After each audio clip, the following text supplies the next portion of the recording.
فضیلت میں نے پیش کرنی ہے. میرے دوستو سرکار کو حکم دیا ہجرت کا رب نے، اور سرکار نے مکہ چھوڑنا تھا اور مدینے کی طرف رخ کرنا تھا. کہہ دو سبحان اللہ. اور کفار کا بہت مال پڑا ہوا ہے حضور کے پاس. حضرت علی کو بلانے کے بعد فرمایا یہ مال ہے، رات میں میرے بستر پر لیٹو اور صبح ہوگی. حالانکہ اس دن وہ بستر مرگ بنا ہوا تھا. کیا بنا ہوا تھا؟ کفار نے چاروں طرف سے گھیر کے رکھا تھا کہ محمد صلی اللہ علیہ وسلم کا معاذ اللہ سر قلم کرنا. استغفر اللہ. اللہ نے حکم دیا میرے محبوب سورہ یاسین کی چند آیتیں شروع والی یہ پڑھیے، ریت پر پڑھ کر دم کر کے کفار کی طرف پھینک دیجیے، آپ نکل جائیے، یہ اندھے ہو جائیں گے. کہہ دو سبحان اللہ. سرکار نے مولا علی کو اپنے بستر پر لٹایا اور علی پہ بھی قربان جائے ایسے لیٹے کہ محسوس ہو رہا تھا محمد الرسول اللہ ہے. کہہ دو سبحان اللہ. اس ادا سے لیٹے ہوئے اور فرماتے ہیں بے خوف میں لیٹا اس رات. حضرت علی فرماتے ہیں ہر رات مجھے اتنی سکون کی نیند نہیں آئی جتنی اس رات آئی. کسی نے پوچھا وجہ کیا تھی؟ وہ تو بستر مرگ تھا، چاروں طرف سے کفار لگے ہوئے تھے. کوئی محمد سمجھ کر گردن پہ تلوار چلا دیتا، پردے ہی میں آپ کو شہید کر دیتا، آپ کیا کرتے؟ جواب دیا علی کا ایمان کمزور نہیں ہے. علی نے یہ سمجھ لیا تھا کہ نبی نے فرما دیا ہے صبح ہوگی، تم یہ امانتیں تقسیم کرنا، پھر مدینے کا رخ کرنا. میں نے جان لیا کسی رات بھی موت آ سکتی ہے، لیکن آج کی رات علی کو موت نہیں آ سکتی ہے. بات سمجھ میں آ رہی ہے؟ اور یار عقیدہ پختہ ہونا چاہیے، ایمان مضبوط ہونا چاہیے. سرکار نے ان کے مال پر تھوکا بھی نہیں، ستایا اتنا سرکار کو انہوں نے کہ سرکار نے اپنا گھر چھوڑ دیا، ملک چھوڑ دیا، شہر چھوڑ دیا، یعنی ہجرت کر لی وہاں سے. لیکن سرکار نے ان کا مال نہیں چھوا. حضرت علی سے فرمایا تو حالانکہ اسی طرح چھوڑ دیتے، جانے دو کفار کا وہ تنگ کر رہے ہیں، ہمیں چھوڑ دینا چاہیے. ہم تو میرے دوست اپنوں کا بھی چھوڑنا نہیں چاہتے. ہم تو بھائی بھائی کا ہاتھ. یہ تو زیادہ جناب والا تھانے میں پتا ہوگا، ایس ایچ او صاحب کو، ڈی ایس پی صاحب کو کتنی درخواستیں لگی ہوئی ہیں. بھائی بھائی کو ایک دتھا گھاس کے لیے سر کاٹ رہا ہے، قتل کر رہا ہے، لڑائیاں مری ہوئی. دادے وراثت ہے، یعنی دادے کے پاس ایک اچھا تھا، آگے 3 بیٹے مان لو، 4 مان لو، 5 مان لو، اسی کو ڈیوائیڈ کر کے کھانا تھا، لیکن کھانا نصیب نہیں ہو رہا. کل ہی میں تازی خبر پڑھ رہا تھا، بجلی بل آیا ہے گھر میں، 5 بھائی 1، 3 بھائی 1، 7 کے 7 جناب 5 اور 3 کتنے ہو گئے جناب؟ 8 کے 8 جناب والا کیا ہو گئے؟ ایک دوسرے کو مار کر کے، اپنے ملک کی بات نہیں دوسرے کی ہے کیونکہ فیس بک کی دنیا کی ہے. 8 کے 8 ایک دوسرے کو گولیاں مار کے بجلی بل بھرنے پر. بتائیے ایک پتھر سے، ایک جناب والا روپے سے، 100 روپے سے، 50 روپے سے ہم سر ایک دوسرے کا اڑا دیتے ہیں. اپنی زندگی بھی برباد، اس کی زندگی بھی برباد کر دیتے ہیں.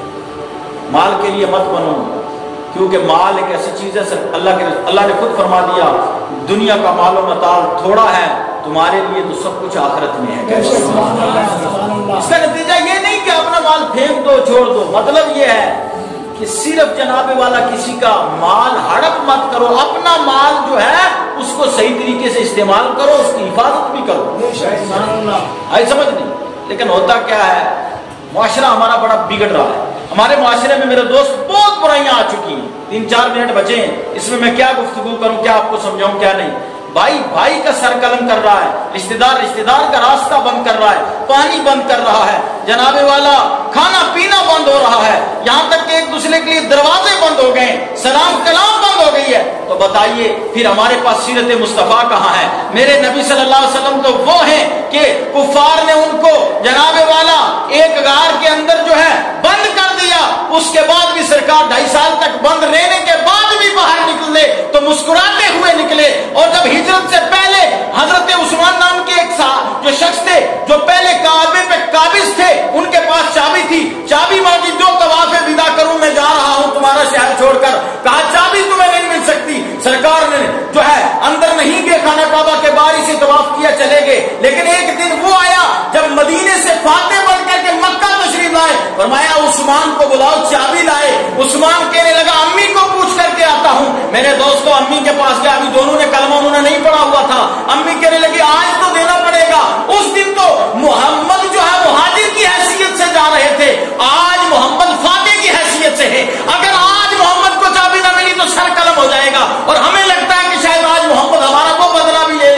بیٹا چابی دے دے اور دعا کر کے کہیں وہ بدلا نہ لیں. حضرت عثمان میرے دوستو، حضرت اس لیے کہہ رہا ہوں کہ اب کلمہ پڑھ چکے تھے میرے دوستو، فوراً آئے واپس آ کر کے چابی دی کا لیجئے محمد رسول اللہ صلی اللہ علیہ وسلم آپ چابی لیجئے. اور حضور صلی اللہ علیہ وسلم نے چابی لے لی. اس نے سوچا آج کے بعد مجھے چابی کبھی نہیں ملے گی، کیونکہ کسی زیارت کی اگر کسی کو مل جائے درویش کو، وہ کہتا ہے میرے پاس سے نہ جائے. وہ کعبہ والوں کو مل جائے وہ کہتے ہیں ہمارے ہی پاس سے نہ جائے. جہاں سے تھوڑا مال آتا ہو کہ ٹرسٹ کو مل جائے وہ سوچتے ہیں ہمارے پاس سے یہ چابی نہ جائے، خزانہ نہ جائے. اور جس کے پاس کھانا کعبہ کی چابی ہو وہ سوچے گا کہ میرے پاس سے یہ چابی جانی چاہیے. میرے دوستوں پریشان ہو کر کونے میں کھڑا ہو گیا. سرکار صلی اللہ علیہ وسلم اندر تشریف لے گئے. صحابہ اکرام ابو بکر بھی ساتھ ہیں میرے دوستوں، اور بزرگ عمر بھی ساتھ ہیں، عثمان بھی ساتھ ہیں، مولا علی بھی ساتھ ہیں، اور صحابہ کی جماعت ساتھ ہے. اندر جا کر کے بتوں سے کھانا کعبہ کو پاک فرمایا. پاک فرمانے کے بعد جب باہر نکلے بلایا عثمان ادھر آ جا. سیرت بتا رہا ہوں آپ کو، نبی صلی اللہ علیہ وسلم کی سیرت بتا رہا ہوں. فرمایا عثمان ادھر آ جا. عثمان آئے، کہا یہ لو چابی. کہا حضور میں تو سوچ رہا تھا آج انتقام کا دن ہے. فرمایا تمہاری سوچ وہ تھی کہ جب میں ہجرت کر کے گیا تھا تو نے دی.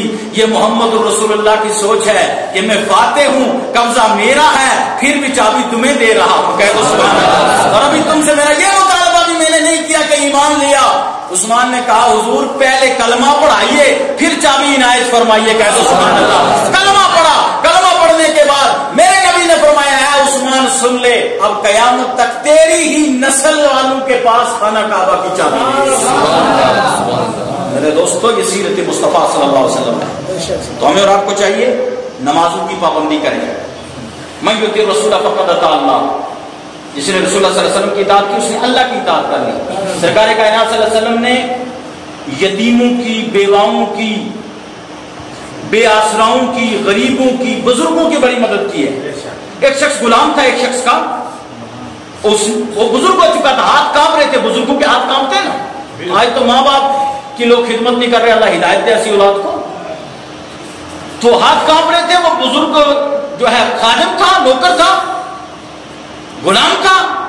تو وہ پانی دور سے لا کر کے باغ کو سیراب کرتا تھا. حضور نے دیکھا کہ کانپ رہا، گرتا پڑتا ہوا آ رہا ہے. سرکار آگے بڑھے، جا کر کے اس سے مشکیزہ لیا. کہہ سبحان اللہ. پانی بھر کر کے اس کے باغ کو بھر دیا اور کہا اے بزرگ سن لے غلام، جس دن بھی تجھے میری ضرورت ہو تو مجھے بلا لینا، تجھ سے اب یہ کام نہیں ہوتا ہے. اس کی معذ اللہ کوئی نبی صلی اللہ علیہ وسلم اجرت نہیں لے رہے تھے، بلکہ سرکار نے سیرت پیش کی کہ اگر بزرگ کمزور ہو جائے، اگرچہ وہ غلام ہو، اس کی مدد کے لیے تم آ جائے. اس طرح کے ہزار واقعے پھر کبھی موقع ملے گا میں بتاؤں گا. آپ سے گزارش کروں، ایڈمنسٹریشن بھی کہتی ہے، ہیلتھ والے بھی کہہ رہے ہیں.